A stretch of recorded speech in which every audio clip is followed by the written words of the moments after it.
Hello friends, despite the fact I have made couple of videos on agricultural land and NRIs, I am still receiving a ton of questions on agricultural land and NRIs. I am trying to figure out what is the reason, but in between, in this video, I will tell you few more questions which I am repeatedly receiving from my NRI followers about the agricultural land, and I will try to answer in this video. So let's begin.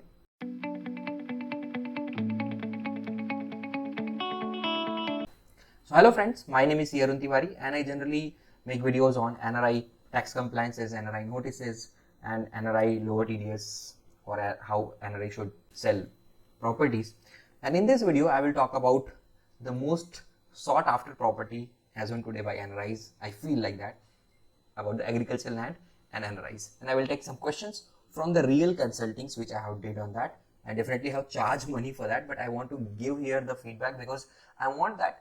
I don't want to get money for same question again and again. I think it will be better that if I put it here and most of queries which is similar in nature may be answered by watching this video itself, so that I can focus on new queries, new questions from your side. So first thing, out of my curiosity, actually I want to just give the reasons which I believe why suddenly all of NRIs become so much interested about Indian agricultural land. And please comment and tell me if I am right, my guess is right. The first reason can be lots of people went outside, maybe their forefather were farmers and they were really close to that kind of environment. They went abroad, earned a lot of dollars, but they're still missing that. So most of NRIs maybe want to return to India and do something related to agriculture because they have a very like a calming effect on that. Maybe they want to return to their roots. So it's basically the history repeating itself. People who have broken away from their roots coming back to their roots again. That may be the reason lots of NRI might be planning that post retirement they will come back to India, buy some agricultural land and do some related activities, but they want to plan in advance and they want to buy agricultural land when they are NRI itself. There can be one reason. Second reason which I feel, which is slightly commercial reason, is now most of people understand India is going to grow, supposed to grow in next 10-15 years at a breakneck speed. I think this 10-15 years will define what India is going to become a superpower or not, and most of things are going very positive. So every other asset class, let it be securities, stocks, or maybe commercial properties, everything has taken their place. Somehow it is very costly. If I want to tell you, the Indian share market is one of the costliest share market in the world as per their valuation. So while any other asset class is not that cheap, agricultural land is still very cheap. So most of people are betting on that. They feel that today or tomorrow it's also going to catch that fire or catch that trend. So before that trend begins, let's buy some agricultural land and maybe once the time is right, we can make a lot of money out of that. Now please comment and correct me so that I can think whether my guess is right or wrong. If you are NRI and you are also thinking or you're looking on these kind of things where a lot of NRIs want to buy agricultural land. Anyhow, this was not a topic. The topic was the question. Already I explained a lot of time that see, FEMA has forbidden that a person who is non-resident in India should not buy agricultural land, especially for speculation purpose. Now, defining what is speculation purpose, what is not, is a very difficult thing. But if you're just buying a land and holding on that, and in future you are selling it without doing any value addition, it is generally considered as a speculative activity, and it is completely forbidden. And not just to scare, let me tell you, there are cases where I've seen that there has been judgments or there has been court orders to return back that agricultural land back to the farmers without getting any compensation. So you understand the risk is very huge. If somebody do this kind of non-compliances, there's chances that you have to reverse the transaction. Now understand, you have bought the property from farmers and once you paid the money, they might have used that money for some other purpose. And when even maybe after 6 months you go back and you want to reverse the transaction, that means you want to return the agricultural land to them and want to get your money back, next to impossible. It's not going to happen. Even government can not recover money from the farmers, right? So understand, you still have to hand over the land without getting anything. This can be the desperate thing. During my consulting, I also seen some people told me that so lots of people are doing and nothing happening. So let me tell you that also before I come to question answers, how Indian bureaucracy generally works. It doesn't work when things are in the starting space. they want it to grow, become a phenomena, and then they just crack down at a big level. What is the benefit of that? See, when things become a very smaller, nobody notices that. No media gives any, you can say, attention to that. But once it becomes a phenomena, everybody have a presence for the demo, for the administration, for doing the right thing.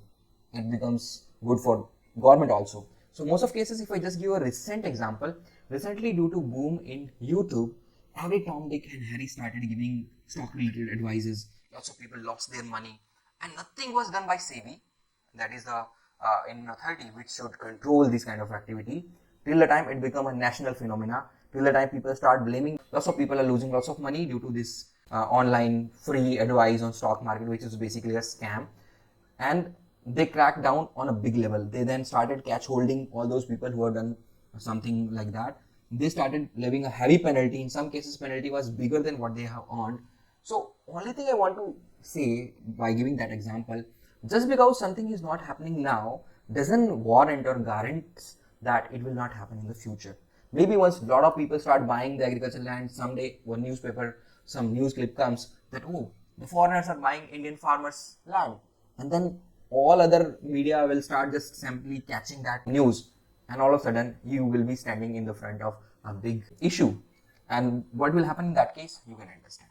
So my only sincere advice that when it is a gray area, maybe you can make a lot of money, but really you want to put your hard-earned money on a stack for a future growth which may or may not come, or maybe you will end up losing your principal itself, and again you will also may have to face other penalties and other things. So why to get into something which is not in white area? At least I can say it is completely in black and gray area. So avoid it. This is the first advice I will want to give. Please don't take risk until unless you are ready for that kind of risk and that kind of problems.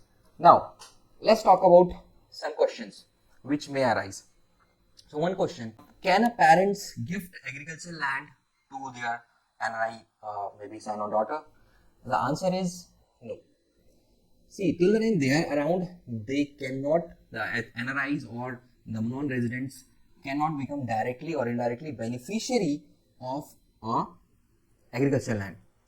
Yes, they can inherit us. When their parents are not around, they can inherit the agricultural land, they can keep it if they want, they can sell it if they want. But it is not possible that you pay money to your parents and then your parents buy agricultural land and gift you back. That is basically you're circumventing the law, and that will not be allowed. Second question I received, that I am a OCI card holder. Basically that means you are a foreign citizen holding a foreign passport, but you are also holding a OCI card also, and you are living in India for maybe 10 years or 20 years or whatever period, and now you want to buy agricultural land. Can you buy agricultural land because you are staying in India more than 10 years or 20 years? So let me tell you, see, as per income tax you are a resident now, but that ban on buying agricultural land for NRIs doesn't come from income tax, it comes from FEMA law, and FEMA basically talks about whether you are a resident or you are a foreigner. So if you're still holding a OCI card, that means on record you are still a foreigner and you cannot own agricultural land, right? Now, what if some foreigner or some maybe OCI card holder, they want to come to India and do agriculture activity without surrendering their passport, without surrendering their, you can say, foreign citizenship? What can be the practical scenario? Now, in that scenario, what I can say that if you just want to do agriculture, maybe your parents have agricultural land, you can do agriculture activity on their land. There is no ban on agriculture activity.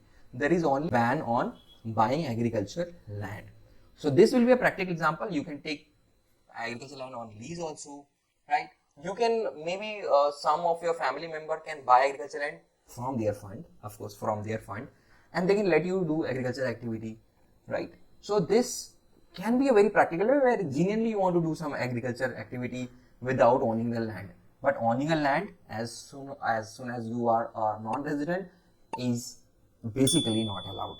So I don't want to make this video very big. The very example was that because I'm getting a lot of query, I thought that let's again clarify this and give some more scenarios so that people understand. If they are looking that as an investment opportunity, I strictly and strongly recommend them not to go for that, because sooner or later that will come into some kind of judgment. If you have any other query related to NRIs and agricultural land, please put as a comment. Either me or my team will come back and answer that.